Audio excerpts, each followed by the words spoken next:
Dimly lit classroom, nervous substitute teacher at the chalkboard. It happened when I was in 10th grade around 2017.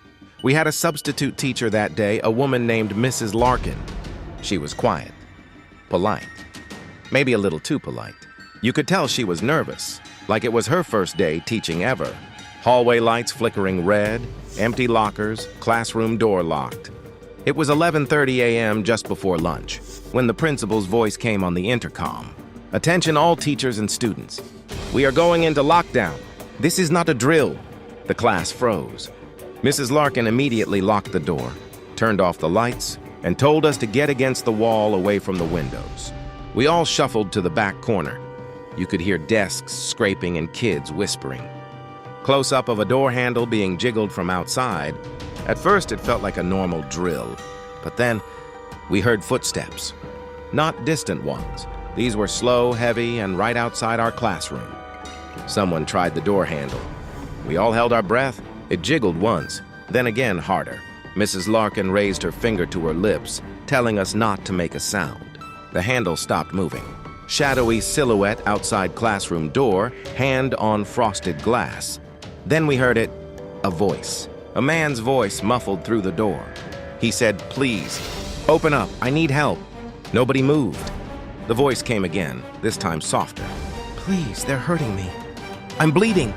It sounded real, painful. Some kids started to cry quietly. Mrs. Larkin didn't move an inch. Then the lights flickered. The hallway motion sensors were picking something up. Police flashlights on a hallway wall with a faint bloody handprint. After what felt like forever, we heard the distant sound of sirens. And just like that, the intercom came back on. "Lockdown is over.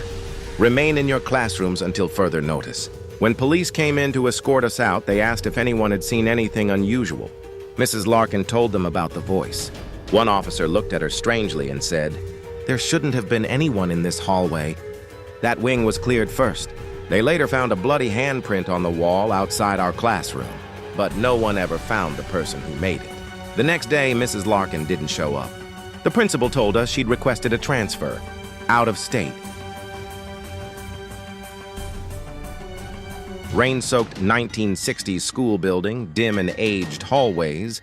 This story happened to my older brother Kyle when he was in high school. Their school was old, built sometime in the 1960s with creaky floors and a basement that nobody used anymore. Classroom darkened during lockdown, rain streaking the windows. During a rainy Tuesday afternoon, a lockdown was announced right before the final bell.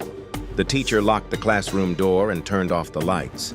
But the room Kyle was in had big windows facing the hallway. A few minutes into the lockdown, they heard running in the hall, not sprinting but fast footsteps. Then came a loud bang on one of the locker doors. The teacher whispered, "Everyone stay still." Long dark hallway, faint silhouette of a crying girl. After a few moments of silence, they heard something worse. Crying. A soft, shaky sob that echoed down the hall. It sounded like a little girl. But there weren't any little kids in that part of the building. Close-up of a classroom window with a smeared, bloody handprint. Then, on the classroom window, a small handprint appeared. It looked wet, smeared with something dark. Kyle swore it looked like blood. After the lockdown was lifted, police said there had been a report of a man seen walking behind the gym with a large duffel bag. They never found him. Dark basement stairwell, faint light, broken tricycle in corner. A few days later, the janitor told Kyle's friend that the crying girl wasn't new. He said the basement used to be a daycare back in the early 70s, before the school expanded. One day, during a storm, a girl went missing down there. Her body was never found. Kyle says to this day, when it rains, he still dreams about that bloody handprint on the window. Empty school hallway at night, mop bucket under flickering light. I work as a school custodian now, but this story isn't from when I was a kid. It happened 2 years ago during the night shift at a middle school in Ohio. We were short-staffed, so I was the only one cleaning that night. It was quiet, just the hum of the vending machines and the echo of my mop bucket rolling down the hall. Slightly open classroom door, papers scattered on the floor. Around 9:15 p.m., I was finishing up near the gym when I noticed a classroom light on at the end of the hall. I thought maybe a teacher forgot to turn it off, so I went to check. When I got closer, I could hear papers rustling inside. The door was slightly open. I said, "Hello? Anyone still here?" No answer.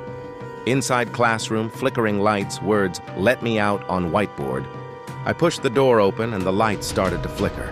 There were papers all over the floor, student assignments ripped apart. On the whiteboard, written in black marker, were 3 words. "Let me out." I backed out of the room fast and went to call security. Dark hallway, tall, ghostly janitor holding mop in distance. But as I turned, I saw something at the end of the hallway. A figure. It looked like a man, tall, wearing what looked like a janitor's uniform, but older, like from the 80s. Brown jumpsuit, old badge. He was holding a mop, just standing there. I called out, "Hey, you're not supposed to be here!" He didn't move. I blinked for half a second, and he was gone. CCTV-style shot, empty hallway, faint, transparent figure lingering. When I checked security footage later that night with the guard, the screen showed me walking down the hallway, talking, but there was no one else there. The principal later told me about a custodian named Henry who died on that floor in 1984. Heart attack during a night shift. They say he still tries to finish cleaning. I quit a few weeks later. Every time I see a dark school hallway now, I still half expect to see Henry just standing there with his mop.